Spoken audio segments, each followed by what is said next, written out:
Rhema, you've had some time to process all of this. What's the first thing that comes to your mind about being the best collegiate thrower ever? I still think it's an unbelievable experience. I can't believe that I just threw that. I still can't believe it. Usually I had time to process it, but I don't think it was enough time. But it means the world. I can't believe I did that. Yeah. And a Bahamian record that has stood since 2000. Yep. Just how powerful is that as kind of the icing on the cake? It definitely gives me a lot of encouragement. Like earlier when we talked, I was saying how I feel like I have a lot more in the tank, and I feel like this was just evidence of that, and I can't wait to see where I go from here. I think that was a lot more times, about 1,000, Rhema. And you're number 5 in the world as we stand right now.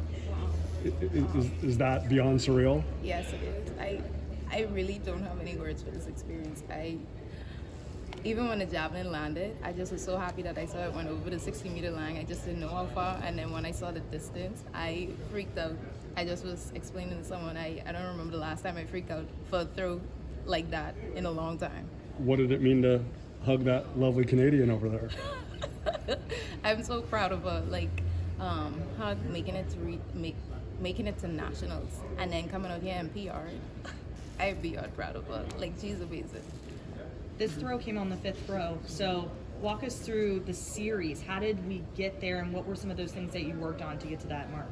All right, so my first 4 throws, I want to say, were just about fairly the same mark, 56, and I was starting to get a little frustrated because I had a few, or I should say I had 1 or 2 throws where I felt like maybe it would have gone beyond 56, but every time I looked at the monitor, I would see 56 meters show up, and then when I was finally able to get the 64 out, I just freaked out. I just was beyond happy, and so I kind of was focusing on very similar things throughout all of my throws, trying to keep myself from opening up too early, because I have that as a little bad habit. But luckily for the 64, things came together. I stayed close long enough. I brought enough speed, and the javelin flew.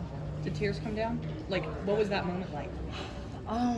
No tears came down at that second because I still couldn't, I couldn't believe that was the distance.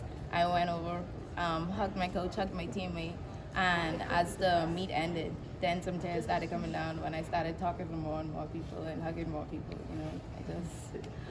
Had you seen anything in practice that had led you to believe something like this was possible, or was it kind of as much of a surprise to you as it might have been to some of the people watching? My practice leading up wasn't necessarily giving me hints towards this throw, but I knew I felt strong. I knew I felt ready, and it surprised me, but at the same time, I knew I kind of had it in me, so yeah. How helpful was it to have Liana hit that big 60-70 in round 1 to kind of push you throughout the competition? Just like you say, she definitely pushed me. The minute I saw the distance, I was like, oh, this is competition for real, and so I was very grateful that she was able to get a PR for herself, but also that her throw was able to kind of pull this big throw out of me.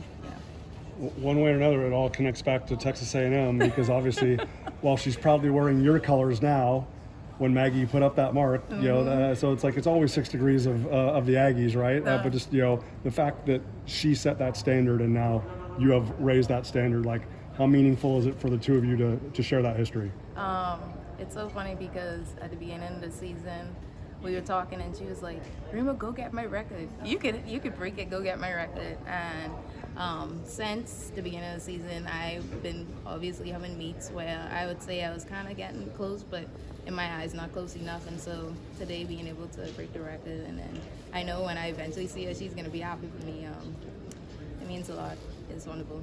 And on top of that, not only her collegiate record, but surpassing Kara Winger's all dates collegiate record as well.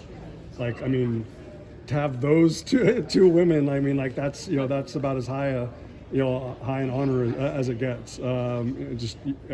Especially because of the greatness that Kara had on, in her moment in the stadium. So how cool is it that kind of connects? Like I was kind of touching on in regards to Maggie, I've spoken to Kara before, and last year when I won Big Ten, she gave me a message to kind of congratulate me, and so being able to go out there and I guess replicate or do a big throw big enough to be a new, what's it called? Be a new record for the facility. It's amazing, yeah. Among all the other, accolades that came with this mark, you also got the Olympic standard. So what is the next month and a half, little under 2 months, going to look like for you before Paris? Well, in my heart, I already knew that I was going to head to Paris anyway. And so I kind of going to stick with the plan I already had in mind. This time a little less stress because I already hit the standard, so I don't have to necessarily worry about that aspect. But pretty much just train, work on cleaning up some things on my runway, and hopefully being more consistent over 60 meters.